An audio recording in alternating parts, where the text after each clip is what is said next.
So, Richard, do you want to kick us off? What have you brought to help Yeah. creators out today? I'm going to start off with a piece of hardware because, as Jacob knows, I'm a geek and I love this sort of stuff. But the hardware, all joking aside, is a really important one for me, and that it's the Elgato Teleprompter, which I'm Mhm. actually looking at right now down the lens.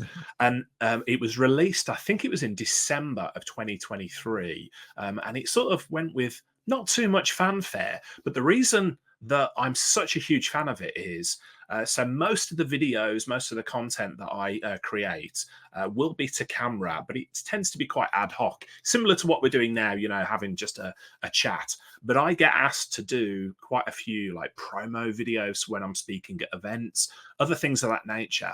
And I don't know about you guys or anybody watching, but I find it really difficult to keep my head on point and to hit all of the bullet points, dates of events and who's speaking and things of that nature.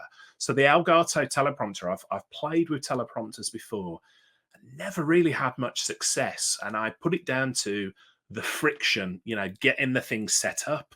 Most of them, you have to install an iPad and put some software on and press a button to trigger it and all the rest of it. It's a real pain.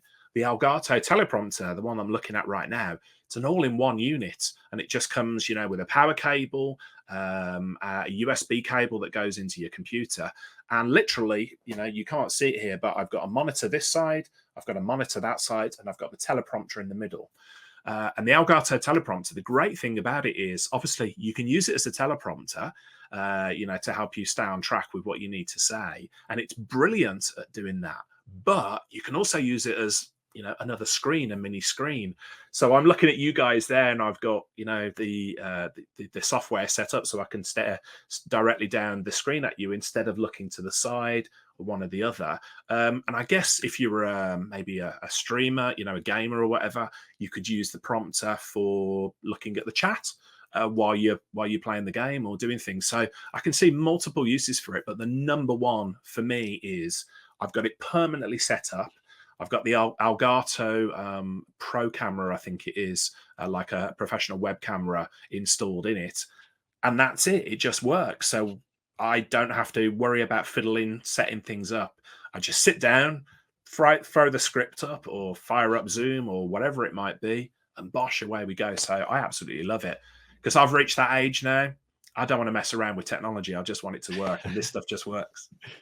Yeah, it's so good. I talked about this on the show just briefly, actually. So it's great to get your thoughts on it a couple of weeks ago because I got it then. But I'm loving it even more now than I was at that point. And it's exactly all the stuff you're saying. Like I've got our broadcast software right now on this as well. So I'm staring at you too, and I try. It's just so simple. It makes such a difference actually, just looking people in the eye, doesn't it?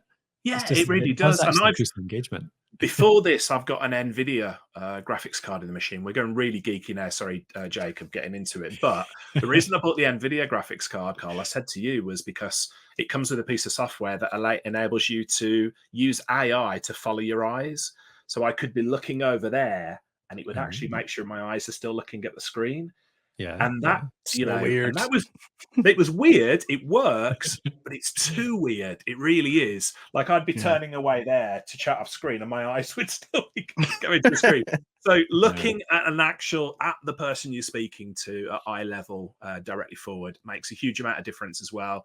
Zoom calls. So as I said, it's a teleprompter, but it's also, you can use it for a multitude of other things. And I think the biggest thing is just looking straight down the camera. Yeah.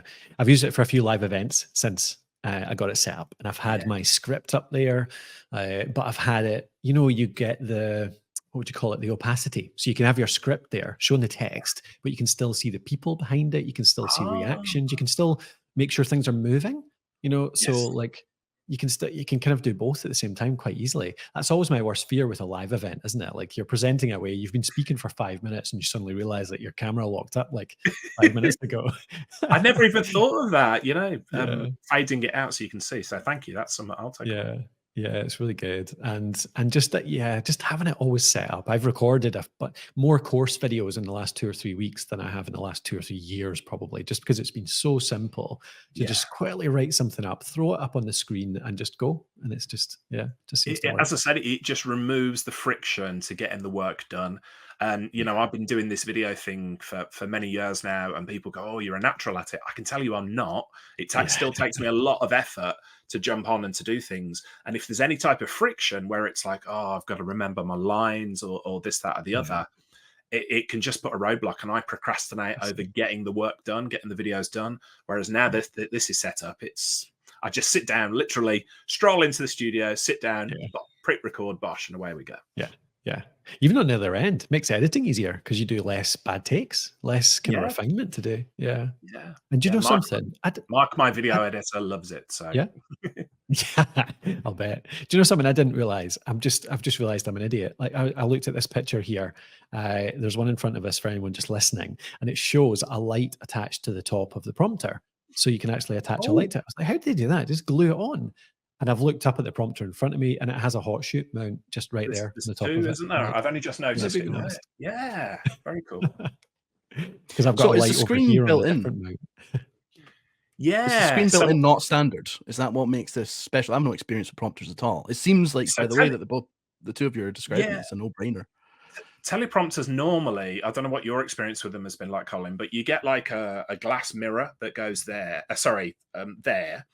And then you put an iPad or something. So, and then the iPad or whatever it might be beams the image up onto the camera, so you can then see the text or whatever it is you need to say. But the camera that's sitting behind it doesn't get blocked. Whereas this is an actual screen. It's like a mini, it's got a HDMI connection, but the screen is down there, and the screen is beamed up. So it's really cool. very similar to having an iPad and a traditional teleprompter. But as we said, you don't have to faff around with getting the iPad connected and starting it and doing stuff. It's just a screen that works. So Yeah, I tried to That's do it. something similar. I tried to use my iPad, so I basically got a stand for my iPad, positioned it above the camera. The problem is I'm still not quite looking at the camera, but I had to have two mice, one to scroll the iPad and then one to control the computer. So even the fact that actually it's just an HDMI into it and it's just another screen, that kind of sells me on it, to be honest. Exactly. I mean, I can imagine, as I said, that there's a multitude of uses for people who don't want to use it as a teleprompter, but just you want to use it as a screen.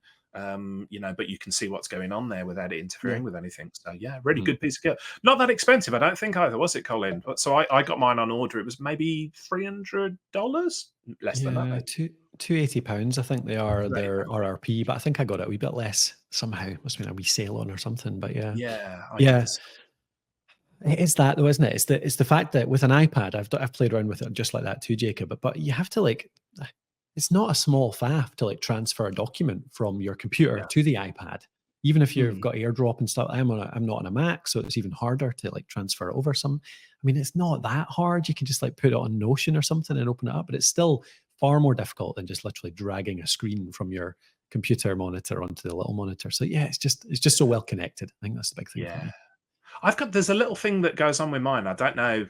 Well, you're up in the even grimmer north than where I am in Newcastle upon Tyne, further up there where it gets colder. But Colin, do you find that your unit sort of not gets frosty, but looks a little bit as though it's got a frost effect on it to begin with before it warms up? Oh, the little the prompter itself, the wee monitor. Yeah, it literally, I come in, and so obviously the studio here, I keep it reasonably warm, but then I turn the heating on when I get in properly to do the work. But I've actually found that the screen will look like frosted, and then it slowly defrosts. So I don't know whether it's a feature or a bug or what. Maybe I've got the winter feature turned on it or something like that, Winter Wonderland. But yeah, it really does. So yeah. And I don't know whether it was because it was too cold in here for it. Certainly not someone I've noticed, no. Maybe somebody from Elgato will be watching and can tell us.